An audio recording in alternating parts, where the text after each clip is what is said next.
Hello there, and welcome to Fable TLC Cut Content, the series that tries to show you as much content that goes unused relating to Fable to help give you some idea of how different the game could have been. This includes things like weapons, spells, NPCs, creatures, food, potions, augmentations, hero titles, and many more. If this sounds interesting to you, then a link to my playlist on the project can be found in the video description, along with a link to a mod known as the Content Museum, which you are looking at right now, where I try to make some of these things available for other people to play. So if you want to try some of these out for yourself and don't want to spend the time spawning or rigging everything, then this mod has you covered.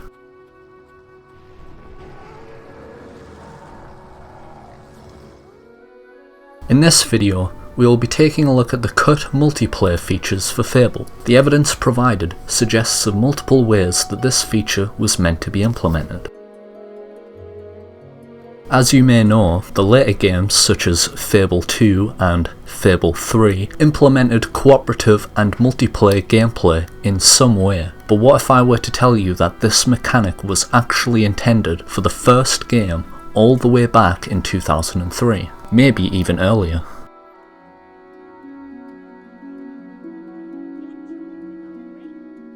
Based on videos I've been binge watching again recently about Fable's early interviews and presentations, that definitely seems like it was the case. These videos can be found on a YouTube channel called The Fable Historian, who archives a whole bunch of these old Fable presentations, ranging from documentaries to advertisements for the games. In some cases, he even goes as far as to upscale the quality of the video so it's more clearer to make out what is actually going on. So to start off the video, why don't we have Peter Molyneux give us a rundown on what we should have been expecting of this feature.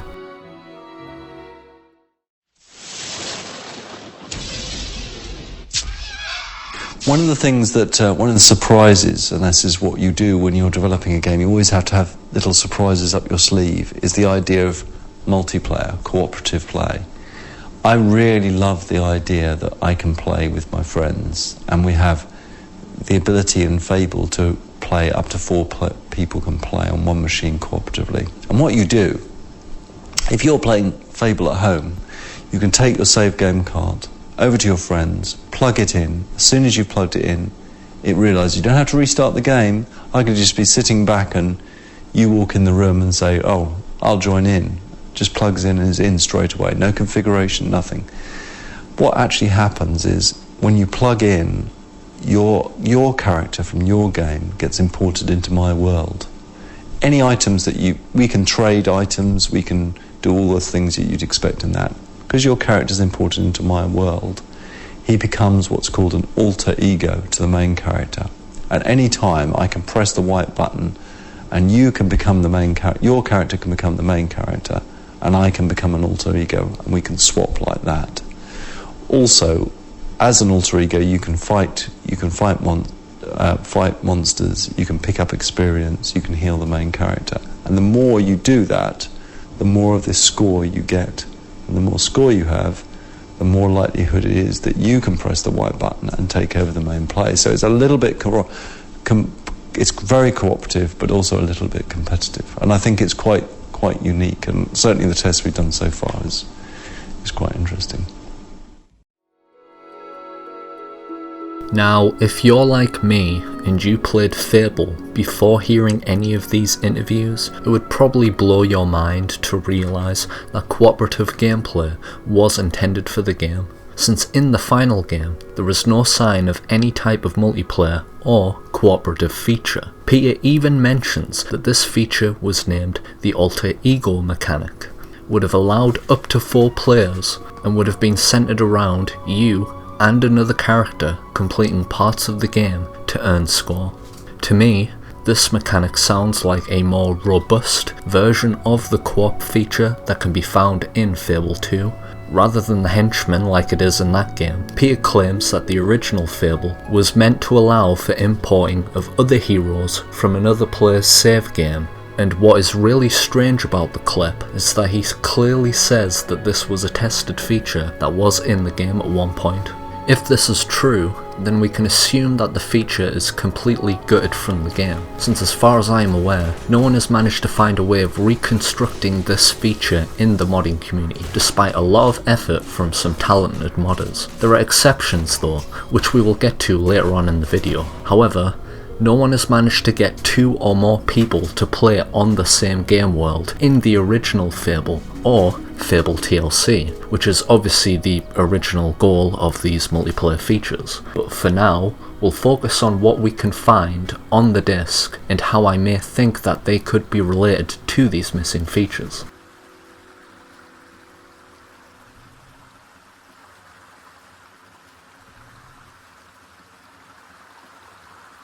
First off, if you open up the Fable Explorer or Chocolate Box programs and go to game.bin, then scroll down slightly, you can find a CDEF with an unusual name. If you aren't sure what CDEFs are, it's what a creature or object or most things in general in the game uses to define certain aspects of how it affects the game. The developers attach these to objects in the game to distinguish them from another. For example, most NPCs use what's called CCoopSpiritDef, which is responsible for all the animations that this particular creature can use. Since the CCoopSpiritDef is usually unique to a certain creature, you can copy this def and put it onto another NPC to force them to use that animation set instead. Anyways, the CDEF in question is called CCoopSpiritDef, and there are 6 entries inside of here. 5 of them are sort of rigged with values, while 1 of them is a null, which I'm guessing is sort of like a placeholder that they use to create all of the other entries from. Each entry of the CCoopSpiritDef has data that is named on-hit particle, on-strike particle, default particle, melee target range, and attack target particle.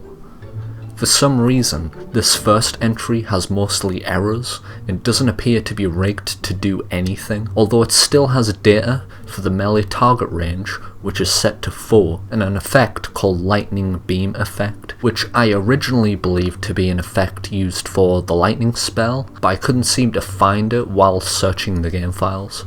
However, I brought this up with another modder called Albion Secrets, who explained that the entry is meant to be a part of the names.bin file, and that it is meant to call this effect from the game's executable file. And if we right click on Fable.exe, lo and behold, we have ourselves the lightning beam effect just lying there amongst the other lightning spell effects, which means that this effect or spell was most likely scrapped despite still being listed in the CCoopSpiritDef thanks to the game's .exe file. Unfortunately, this means we have no way of showing how this effect might have looked, but at least we have a good idea that it was most likely related to the lightning spell.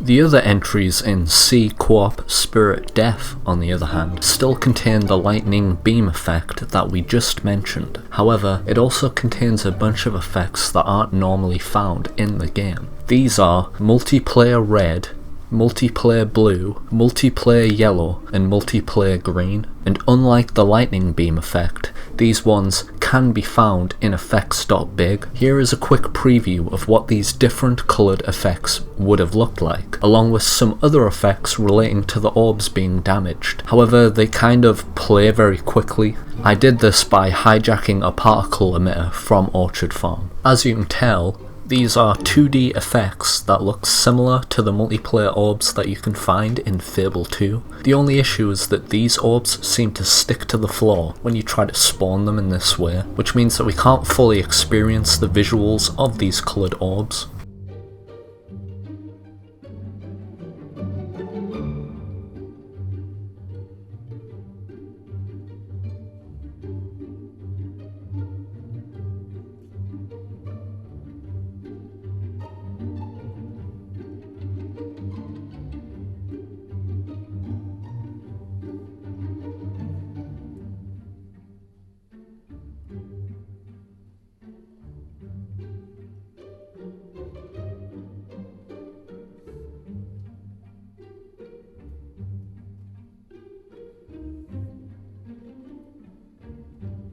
That being said, we are able to view them in-game.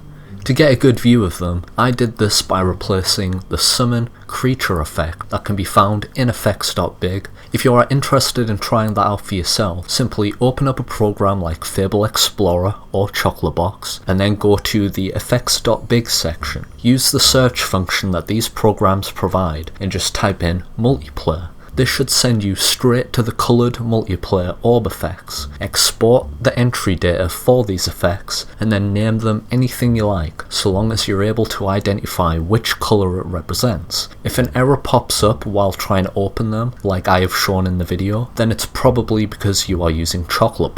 This won't cause any issues for you though, so you can just press OK and continue. Once you have finished that, use the search feature again to look for summon creature, and it should send you to a list of effects for the summon spell. The top one with the name summon creature is what I used, so just open that up and import the entry data for the orb colour that you would like to see. Now if you apply changes, then save and run Fable, it should leave the orb behind for you to observe every time you use the summon spell, and it will remain even if the creature fades away.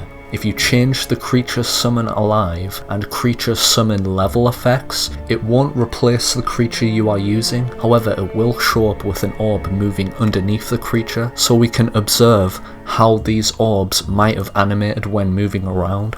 We can also improve this by making the mesh of the hornet smaller.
If you are interested in trying something like this out for yourself without all of the hassle, I recently made a mod to help me get a better understanding for this video. A link to the Nexus mod page can be found in the video description.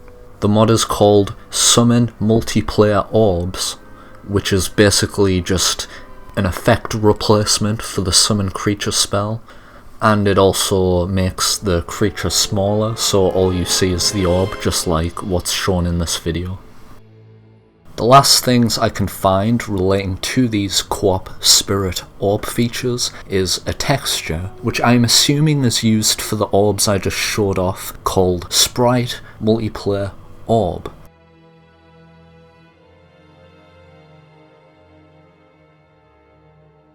And then there is a series of creature entries that can be found for the spirit orbs. These are named Co-op Spirit Player X, with X being the numbers 1 to 4. Just like your average creature entry, these also have a lot of data associated with them, along with the CCoopSpiritDef that I talked about earlier, leading one to assume that they were actually worked on and made to work. The only thing we don't really know is if it actually worked, since attempting to spawn these orb creatures into the game causes it to instantly crash. What's also weird is that each entry doesn't even use a graphic. This is presumably because it uses the CCoopSpiritDef instead to call for the texture and effects that the orb uses, rather than a model like most other NPCs usually do.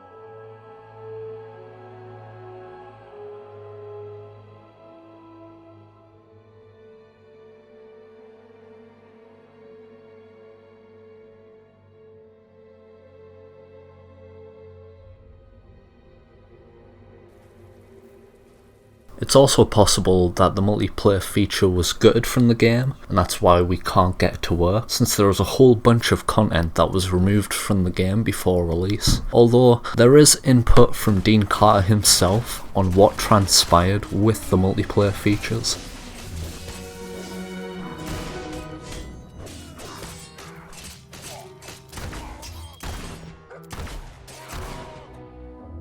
This is a screenshot someone sent me after asking Dene on his Fluttermine Discord server, which has a channel dedicated to asking him questions on Fable, where he states that the multiplayer feature was worked on. However, the game's engine was never designed to account for two players interacting in the world at once. Well, what's strange is his wording is environments.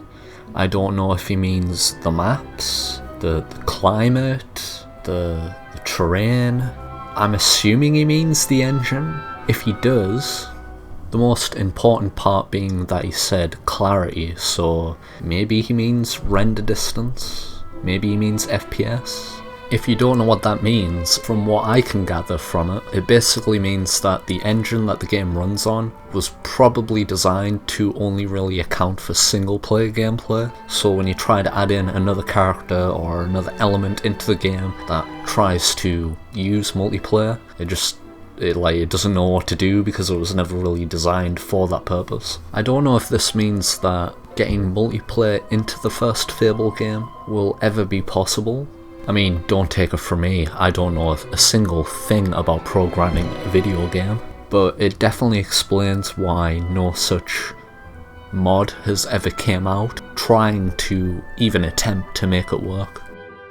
In Dean Carter's post, he also mentions how they tried out local co-op by giving a second player joystick control over a spellcasting orb. This would explain the lightning beam effect and probably why it's no longer in the game. But as you mentioned before, the game couldn't even handle this type of multiplayer, never mind two players being able to walk around the world. So let's go back to this interview with Peter Molyneux and have a look at something he said earlier. If you're playing Fable at home, you can take your save game card over to your friends, plug it in. As soon as you've plugged it in, it realised you don't have to restart the game. I could just be sitting back and you walk in the room and say, oh, I'll join in. Just plugs in and is in straight away. No configuration, nothing. What actually happens is when you plug in, your character from your game gets imported into my world. Any items that we can trade items, we can do all the things that you'd expect in that. Because your character's imported into my world, he becomes what's called an alter ego to the main character. At any time, I can press the white button and you can become the main character, your character can become the main character, and I can become an alter ego, and we can swap like that. Also, as an alter ego, you can fight monsters, you can pick up experience, you can heal the main character. And the more you do that, the more of this score you get. And the more score you have, the more likelihood it is that you can press the white button and take over the main play. So it's a little bit... The first part that really caught my attention was how he mentioned trading, which was implemented into the later games. Unfortunately, there's no way of proving or disproving that this feature was in the game at some point. At least there's nothing I've seen or heard of that would make me assume that this feature is still in the game or was ever implemented. However, there are things like trading with shopkeepers or pickpocketing from another NPC's inventory, so it's not out of the realm of possibility.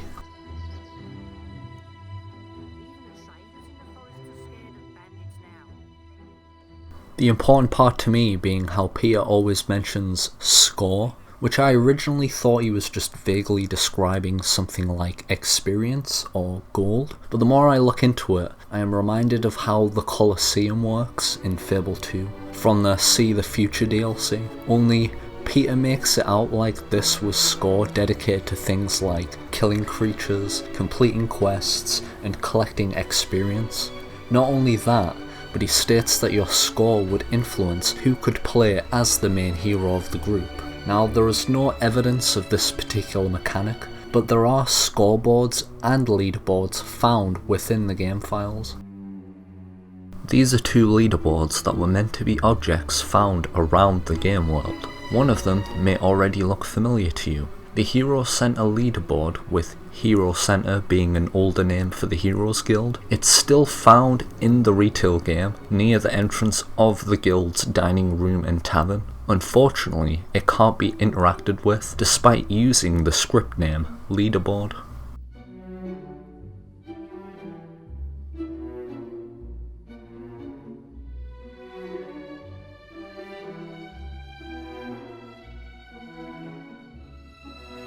The guild leaderboard seems to have been reworked instead to act as a leaderboard that all of the apprentices gather round every so often to look at, while the hero can't view it at all, presumably because they thought that working on this feature without multiplayer actually being implemented into the game would have been a waste of time, but that's just my guess.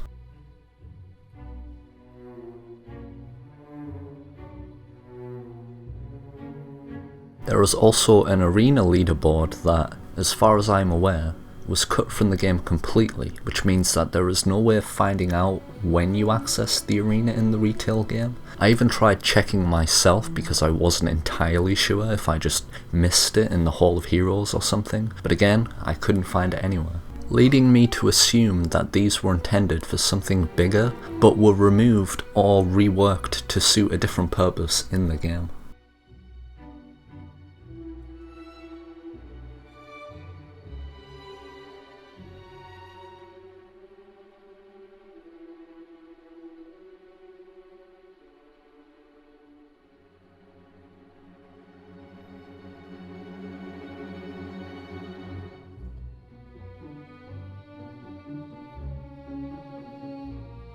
It's believed that these leaderboards would hold the titles of heroes and show the amount of score they earn. Since there is a 1 for the Heroes Guild and a 1 for the arena, it's assumed that maybe the purpose of these two leaderboards would present the score of people completing things like the guild training tests, quests found around the world, or, in the case of the arena leaderboard, how well you beat the arena.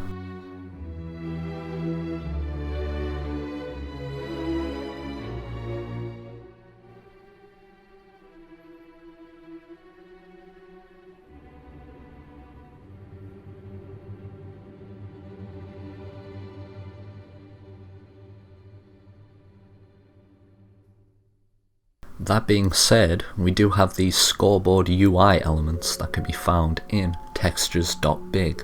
Based off the way they are named, there's 2 scoreboards here, each of which have 9 frames that are meant to line up together when they are shown in-game. There is even a scoreboard sprite which is meant to be artwork for the same UI.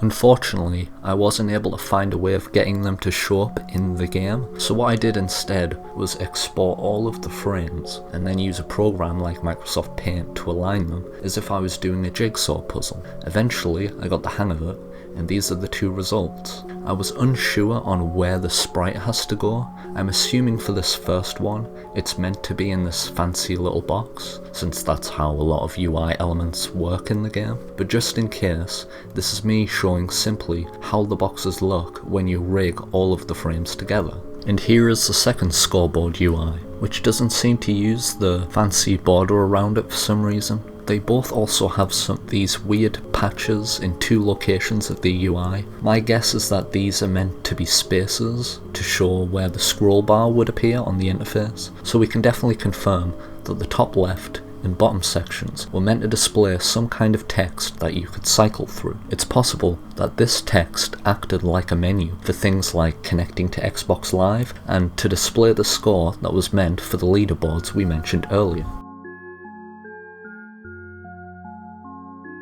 Using other UI elements that I could find in the game, such as the scroll bar and the arrows, I managed to put together a sort of makeshift version to give you an idea of how this might have looked. I was considering maybe adding some text if there were any to be found inside of text.big, but it turns out there is actually a lot of text relating to it. In fact, recording the footage for it took around about 30 minutes to get every single text file that I could find. So while I try to explain the circumstances, you are free to pause the video anytime and read what they say. Secondly, there are a bunch of text files relating to things like grams, gold, renown, points, spouses, murders, bribery, fines paid, the amount of times married, the amount of times you have divorced someone, the amount of times you have had sex, the amount of times chickens kicked, and your highest distance associated with that, archery score, and it even tracks your score in the pub minigames like Halfpenny or Blackjack, each of which come with their own little description on what that score represents. For example, the gold description text reads, the amount of wealth you have hoarded, some of which are funny and witty, in typical Fable fashion. Some of these descriptions are clearly referring to your own score, however there is also descriptions which read the score of the best player in X, X being a certain minigame, like the pub games for example. Leading me to assume that these are the text files that would show up on one of the scoreboard UI graphics that I had shown earlier, in a similar fashion to how the game uses the personality statistics screen for the retail game. I put this together to give you an idea of what I'm talking about and how that might have looked. It's just based off the assumption I'm making now. I could be completely wrong about this.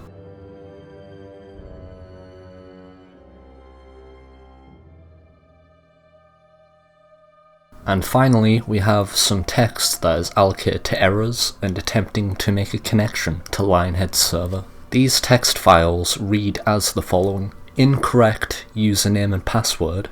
You must enter valid account details into your scoreboard settings. Set your scoreboard username and password. You may also set your proxy settings if you are behind a restrictive firewall. And the most interesting one being this text that says, visit fableclan.lionhead.com to join a clan, which I'm guessing is meant to be a way of joining another player's game using Xbox Live or something.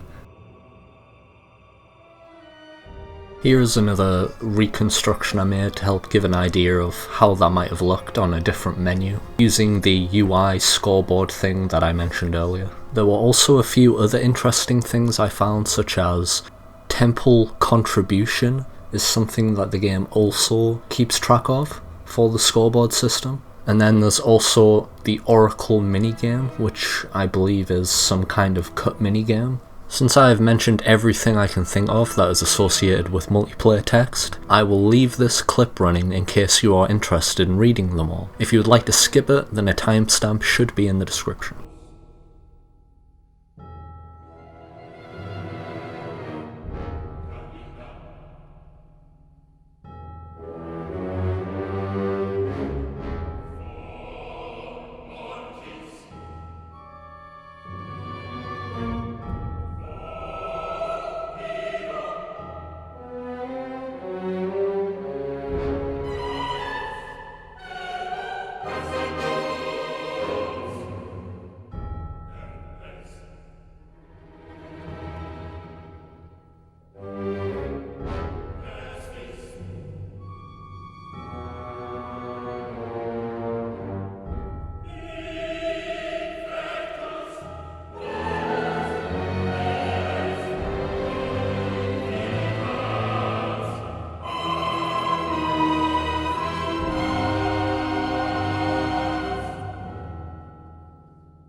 Our last bit of evidence for the scoreboard system comes from checking the executable file in Notepad++.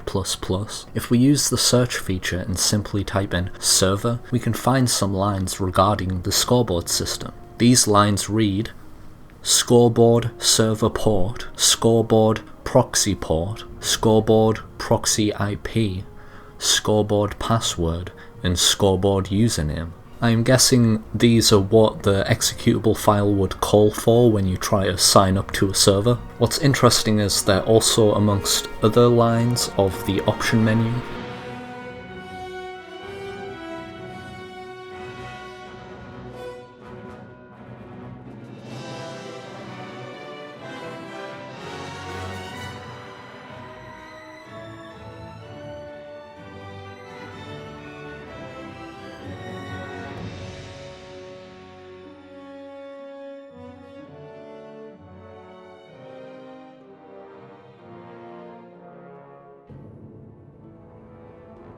We are finally at the end of the video, however there is still something to cover before we're finished here. If you go into a program like Fable Explorer or Chocolate Box, then go to textures.big and then scroll all the way down to the bottom, you can find a whole bunch of textures that I am speculating were meant for some kind of old UI menu. They could even just be placeholders, since nothing like these are used in the retail game. The icons seem to have been intended for Xbox Live, since it's associated with things like sending and receiving friend requests, game invitations, online settings, inserting a passcode, and even textures that seem to represent how many people are connected to a single game or device.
I believe that covers everything I could find relating to unused multiplayer or cooperative features. If you know of anything else I can cover for the Cut Content series, then let me know in the comments below, or feel free to join my Discord server where a few of us talk about these discoveries or just talking in general. Hopefully you enjoyed your time watching this video. If you are interested in seeing any of my other Fable TLC Cut Content videos, then I have a playlist that is linked in the description below. All other relevant links and information for the video will also be in the description if you are interested in checking any of them out too.